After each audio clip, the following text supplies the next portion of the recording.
Hay un dolor colgando. Hay un dolor colgando del techo de mi alcoba.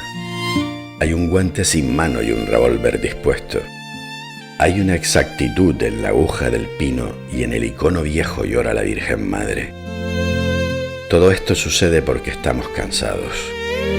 La vida no nos gusta y seguimos inertes. A lo mejor venimos para hacer algo raro y a lo peor nos vamos sin haber hecho nada. Vienen los gatos flacos con lujurias en boca, cantando eso que cantan a los pies de la urna, y salen los espíritus debajo de la cama, cuando crecen los naipes en las manos del fauno.